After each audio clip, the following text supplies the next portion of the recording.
द्राक्षांच्या बागेत वेल डोलते हिरवी, घडातील गोड दाणे सूर्यप्रकाशी चमकती. शेतकऱ्याच्या कष्टानं बाग फुलून येते, द्राक्षांची गोडी सगळ्यांच्या मनात भरते. मित्रांनो, सध्या द्राक्षाचा हंगाम सुरू आहे आणि आपण जर बाजारात फेरफटका मारला तर आपल्याला विविध रंगाची द्राक्ष पाहायला मिळतात. त्यामध्ये हिरव्या रंगाची असतात, गुलाबी रंगाची असतात, लाल रंगाची असतात, काळ्या रंगाची असतात. आणि अलीकडच्या काळामध्ये गेल्या 4-5 वर्षामध्ये रेड ग्लोब ह्या नावाची एक नवीन द्राक्षाची जात बाजारात फळं येऊ लागलेली आहेत. आणि ही फळंसुद्धा खूप आपल्या आरोग्यासाठी खूप चांगली आहेत असं शेतकऱ्यांचं आणि तज्ज्ञांचं मत आहे. आज आम्ही एका छोट्याशा गावामध्ये आलेलो आहोत आणि इथे ह्या गावाला द्राक्ष पंढरी असं संबोधलं जातं. इथे जर आपण रस्त्याने फेरफटका मारला तर रस्त्याच्या दोन्ही बाजूला आपल्याला इतर फळांबरोबरच द्राक्षाच्या बागांची मोठी लागवड झालेली दिसते. त्याचबरोबर डाळिंब आहे, पेरू आहेत आणि इतरही फळबागा आहेत. तर आपण ह्या द्राक्षांबद्दल इथले जे शेतकरी आहेत बऱ्याच मोठ्या प्रमाणात द्राक्षांची लागवड करतात आणि ह्या द्राक्ष शेतीतून भरघोस उत्पादन घेत आहेत. आज आपण त्यांचे काही अनुभव समजून घेऊया. पारगाव सुद्रीक, तालुका श्रीगोंदा, जिल्हा अहिल्यानगर. अहिल्यानगरच्या सुपीक पट्ट्यात वसलेलं हे छोटंसं गाव. हे गाव आज द्राक्ष शेतीमुळं द्राक्ष पंढरी म्हणून ओळखलं जाऊ लागलं आहे. शेतीतील परिश्रम, नियोजन आणि नव्या प्रयोगांची सांगड इथं प्रत्येक वेलीतून दिसून येते. गेल्या काही वर्षात गावातील अनेक शेतकऱ्यांनी पारंपरिक पिकांसोबत द्राक्ष शेतीचा यशस्वी प्रयोग केला आहे. वेलींवर डोलणारे घड म्हणजे फक्त उत्पादन नाही तर कष्ट, संयम आणि तंत्रज्ञानाचा सुंदर संगम आहे. द्राक्षांसोबतच इथली बागायती विविधतेनं समृद्ध झाली आहे. डाळिंबाची लालिमा, संत्र्यांचा सुवास, आंब्याची गोडी आणि पेरूची हिरवाई गावाला बहुरंगी समृद्धी देत आहेत. स्थानिक शेतकऱ्यांशी संवाद साधताना त्यांच्या अनुभवातून मेहनतीची खरी कहाणी ऐकायला मिळाली.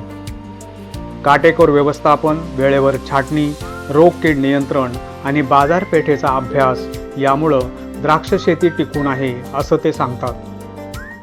द्राक्ष शेतीकडे वळण्याचं काय झालं, पहिलं आम्ही ना लोकांच्या द्राक्षाच्या बागेत कामाला जायचो. मग तिथं बघून मग असं वाटलं आपण पण केलं पाहिजे हे. मग 2012ला पहिले आपण डॉगरेज लागवड केली. त्याच्यानंतर मग हळूहळू चांगलं वाटत गेलं, मग असं वाढवत गेलो क्षेत्र. पहिलं आपल्याला वडिलांची 4-4.5 एकरच जमीन होती. त्याच्यानंतर ही खरेदी करून वाढवली अशी.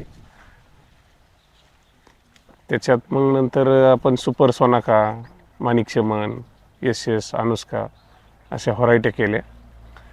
त्याच्यात थोडं नैसर्गिक पावसाने ह्याने नुकसान व्हायचं. त्याच्यामुळं मग हे रेड ग्लोबकडे वळलो आणि 2 वर्ष झालं लागवड केलेली. गेल्या वर्षी थोडाच माल होता, पण ह्या वर्षी चांगलं उत्पन्न आहे. गुलाब गंगाराम बोडखे, पारगाव सुद्रीक, तालुका श्रीगोंदा, जिल्हा अहमदनगर. आमच्याकडे पांढरी व्हरायटी द्राक्षाची शेती आहे. पण द्राक्षे रेड ग्लोब लावायचा आम्ही जो निर्णय घेतला तो आम्हाला पाहुण्यांकडून मार्गदर्शन मिळालं. त्याच्यामुळे रेड ग्लोबकडे वळालो आम्ही. माझं नाव सोनदेव मारुती बोडखे. द्राक्षाकडे वळायचं म्हणजे सगळ्यांनीच पाहुण्यांनी लावल्यामुळं आम्ही पण लावले त्यांच्याबरोबर. त्यांचं मार्गदर्शन मिळाल्यामुळं रेड ग्लोब नवीन लावल्या गेल्या वर्षी. माझे नाव तुकाराम माधव बोडके, मुक्काम गोठवी, पोस्ट पारगाव, तालुका श्रीगोंदा, जिल्हा अहमदनगर. मी साधारणतः शेतीमध्ये 20 वर्षापासून काम करतोय. सुरुवातीला मी जास्त प्रमाणामध्ये डाळिंबाची शेती करत होतो, पण मध्यंतरी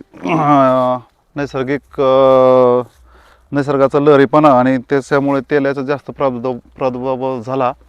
मग परत द्राक्ष आमच्या गावामध्ये पारगाव, लोणी व्यंकनाथ, गोठवी या तिन्ही गावामध्ये द्राक्षाची शेती मोठ्या प्रमाणात सध्या सगळे युवा शेतकरी करतायत. त्याच्यामुळे मी पण पुन्हा द्राक्षाच्या शेतीकडे वळलो आणि माझ्याकडे एकंदरीत द्राक्षाचं आता सध्याला 15 एकर क्षेत्र आहे. त्याच्यामध्ये 10 एकर हे व्हाईट द्राक्षे म्हणजे पांढरे द्राक्षे आणि 4 एकरमध्ये सरिता सीडलेस किंवा तिलाच कृष्णा सीडलेस असे काळे व्हरायटीची 4 एकराची बाग आहे. आणि त्याच्याबरोबर मी डाळिंबाची पण शेती करतोय. सध्या माझ्याकडे चालू डाळिंब बगवा डाळिंब 5 एकर मालावरती आहे आणि 5 एकराची नवीन डाळिंबाची लागवड केलेली आहे. पण यामध्ये दोन्हीमध्ये बी, कारण हे दोन्ही बी पिकं तसे शेतकऱ्याला आर्थिक सोबत देणारी पिकं आहे. त्याच्यामुळं पहिल्यांदा मी 20 एकरावर डाळिंबाची शेती केली, पण अचानक वातावरण बिघडलं, तेलाचा फटका बसल्यामुळं म्हणून दोन्हीचा बी आता कॉम्बिनेशन केलेलं आहे, द्राक्ष आणि त्याला जोडीला डाळिंब.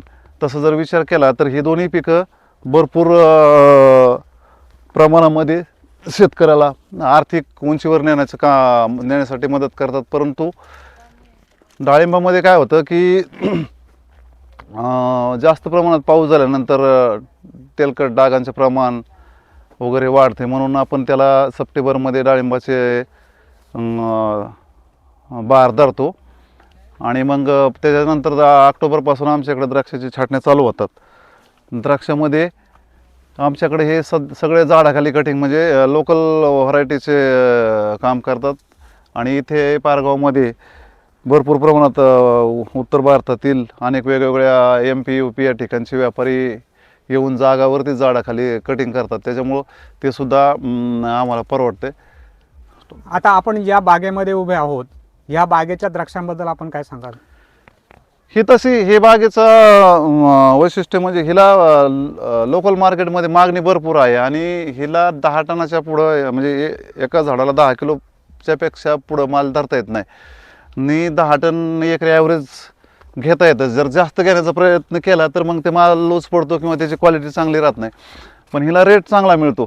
ह्या वर्षी सगळीकडेच मालाचं प्रमाण कमी असल्यामुळे हिला सुरुवातीला 150-200 पासून सुरुवात झाली आणि 150 रुपयापर्यंत रेट होते. आता थोडे खाली झालेले आहेत. म्हणजे ही बाग कमी बाजार जास्त बाजारामध्ये शेतकऱ्याला 10 लाख रुपये एकरी उत्पन्न देऊ शकते. आपण आता या ठिकाणी पाहू शकतोय की हे आपली सरिता सीडलेसची बाग आहे. कारण हे सुरुवातीला याच्या हमान्यांचा कलर हा व्हाईटमध्येच असतो, पण नंतर जसं जसं कारण हे 120 दिवसामध्ये 115 दिवसामध्ये हार्वेस्टिंगला येते आणि मग हे 90-95 दिवसानंतर आहे ना एक पांढऱ्या मण्यांचा कलर हा नैसर्गिकच तिथे गुणधर्म आहे की तो लालसर शेडमधून पुन्हा पूर्ण ब्लॅक शेड तयार होतो आणि मग ते 120 दिवसानंतर लोकल मार्केट असेल तर 115 ते 20 दिवसात हार्वेस्टला येते.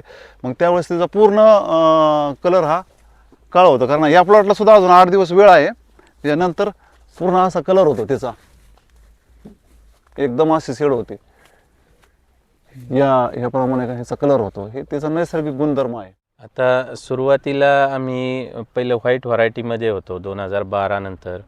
जेव्हा सुरुवात केली तेव्हा व्हाईटमध्ये 1 एकरापासून सुरुवात केली, त्याच्यानंतर ती वाढवत गेलो. ती जवळजवळ 14 एकरापर्यंत ती तयार केली.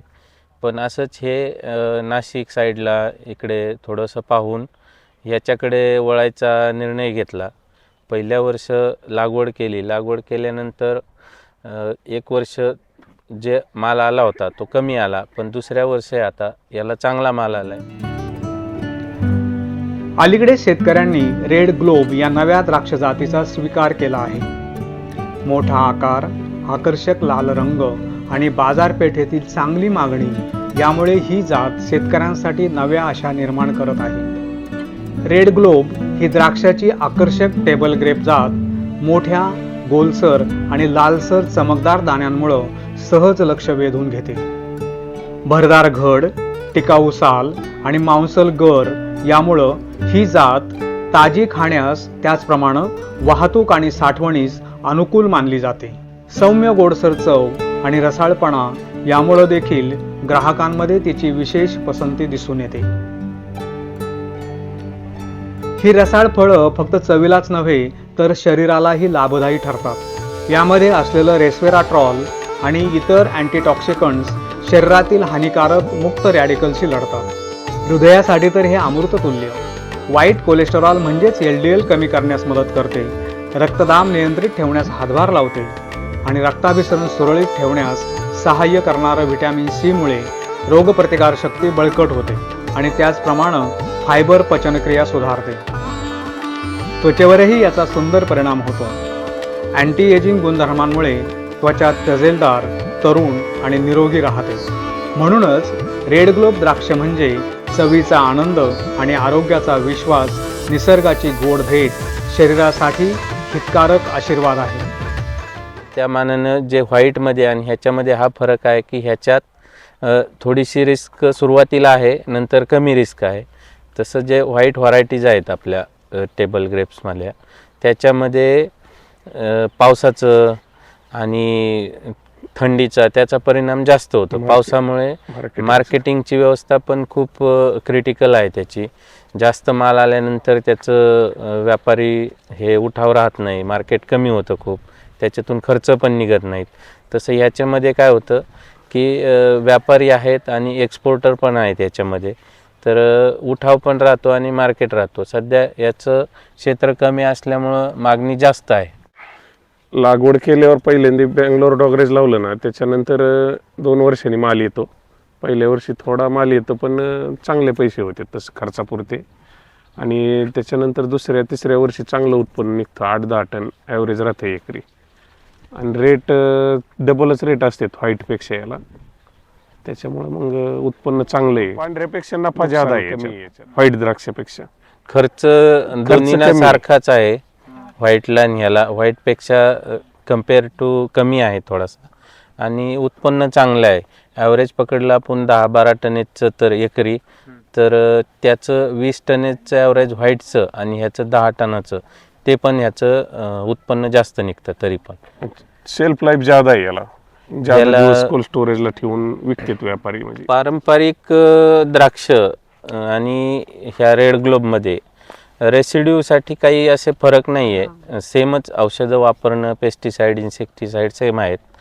फक्त जे प्रॅक्टिस आहे ती सेम असेल. ह्याच्यामध्ये PGR दिले जात नाही. तुमचं जिब्रॅलिक ॲसिड आहे, CPP आहे किंवा आणखी काही प्लॅन ग्रोथ रेग्युलेटर आहेत, ते दिल्या जात नसल्यामुळं ह्याची नैसर्गिक टेस्ट येते. ह्याला शुगर पण जास्त असते. ह्याच्यात शुगर नॅचरली 22-24 शुगर येते. व्हाईटमध्ये कमी राहते, त्याला PGR जास्त वापरतात, त्याच्यामुळं एवढंच फरक. विक्री व्यवस्थापनामध्ये आता सध्या तरी खूप याला मागणी असल्यामुळे ज्या व्यापारी आहेत ते स्वतःहून कॉन्टॅक्ट करतात, येतात आणि आपल्याशी ठरवून व्यवहार करून जागेवरून हार्वेस्टिंग करून घेऊन जातात. त्यांचं स्टोअरला पुढे किंवा एक्सपोर्टसाठी जे पॅकिंग असेल ते त्यांच्या पद्धतीने करून ते घेऊन जातात. या बागायतीचा आधार आहे पाणी व्यवस्थापन. कालव्याचं पाणी शेततळ्यात साठवून त्यासोबत बोअरवेल आणि ठिबक सिंचनाचा वापर करून शेतकरी प्रत्येक थेंबाचं सोनं करत आहेत.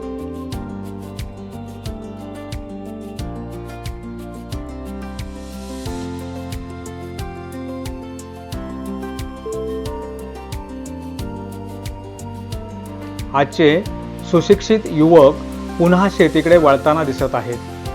आधुनिक शिक्षण, तंत्रज्ञान आणि बाजारपेठेचं ज्ञान यांच्या सहाय्यानं ते शेतीकडे केवळ परंपरा म्हणून नव्हे तर एक सक्षम उद्योग म्हणून पाहत आहेत. सुशिक्षित युवकांच्या या सहभागामुळं शेती अधिक प्रगत, नफ्याची आणि टिकाऊ बनण्याची आशा निर्माण झाली आहे. मी आज इथे उभा आहे. इथे माझं क्षेत्र जवळपास 20 एकर द्राक्षाचंच आहे पूर्णपणे. आणि याच्या आधी मी 2012च्या आधी ज्यावेळेस पुण्यामध्ये होतो, पुण्यामध्ये कॉम्प्युटरमध्ये मास्टर केलं मी. विप्रोमध्ये जॉब केला काही दिवस. शिवाजीनगर येथे मॉडर्न कॉलेजला पण जॉब केला, पण तिथे मन रमत नव्हतं. मग घरच्यांशी हे करून त्यांनी मला पूर्ण सपोर्ट केला. त्याच्यानंतर मी घरी येऊन शेती करायला लागलो. माझे मोठे भाऊ आणि मी दोघांनी शेती करण्याचा पूर्ण वेळ निर्णय घेतला. आणि आज हे 2012पासून 1 एकरापासून सुरुवात केली. आजपर्यंत 20 एकर द्राक्ष बाग आहे. त्याच्यामध्ये गेली 2 वर्षापासून रेड ग्लोब ही व्हरायटी करण्यासाठी सुरुवात केली आहे आणि त्याच्यामध्ये पूर्ण यश मिळालं. आजकाल असा समज आहे की शेती फायद्याची ठरत नाही, याबद्दल आपलं काय मत आहे? नाही, तसं नाही. आता ते प्रत्येकाच्या कामाच्या पद्धतीवर अवलंबून आहे. शेती बरेचशा कोरडवाहू शेती, निसर्गावरची शेती ही परवडत नाही, पण फळबागेची शेती 100% परवडते. पण त्याला तिथं पूर्णपणे वेळ द्यावा लागतो. म्हणजे मी सकाळी 7ला 7:30ला शेतात येतो, ते संध्याकाळी 7 वाजेपर्यंत इथं असतो. तर त्यासाठी शेतीला, ह्या फळबागेच्या शेतीला पहिली महत्त्वाची गोष्ट पाणी, मजूर आणि लाईट ह्या गोष्टी ज्याला सांभाळता येतील किंवा ह्याची सगळ्यांनी पर्याय व्यवस्था केलेली आहे त्याला 100% शेती परवडते. म्हणजे पाण्याचा ज्यावेळेस दुष्काळ पडण्याची शक्यता असेल त्यासाठी आम्ही शेततलाव करून ठेवलेले आहेत, त्यावेळेस आम्ही तळ्यामधलं पाणी वापरतो. लाईटसाठी आता नवीन शासनाची स्कीम आलेली आहे सौर पंपाची, त्याचा पण आम्ही हे बसून घेतलेले आहेत. आणि ड्रीपद्वारे आम्ही पाण्याचा पुरवठा करतो. म्हणजे कमी लाईटमध्ये सुद्धा आपलं जास्तीत जास्त क्षेत्र ओलीत खाली आले. आणि ज्यावेळेस असं वाटेल की बाबा दुष्काळ आहे म्हणून आगाऊच शेततळे 2-2 एकराच्या शेततळ्यामध्ये पाणी स्टॉक करून ठेवलेलं आहे. ह्या सगळ्या गोष्टी जर ज्याच्याकडे असतील तर त्याला शेती, फळबागेची शेती 100% म्हणजे माझं तर म्हणजे मी सुद्धा MA-BEd झालेलो आहे, पण मी नोकरीकडे वळालो नाही. फळबागेची शेती ही नाही आवरू शकत कशालाच, असं माझं वैयक्तिक मत आहे. पारगाव सुद्रीकची ही द्राक्ष यात्रा म्हणजे ग्रामीण भारतातील बदलत्या शेतीची सजीव कहाणी आहे. नवीन जातींचा स्वीकार, पाणी व्यवस्थापन आणि सामूहिक अनुभवांची देवाणघेवाण यामुळं हे गाव खऱ्या अर्थानं द्राक्ष पंढरी बनत आहे. शेतकऱ्यांच्या कष्टाने बहरलेली ही वेल आणि आशेचे धडे घेऊन पुढे जाणारं हे गाव म्हणजेच पारगाव सुद्रीक.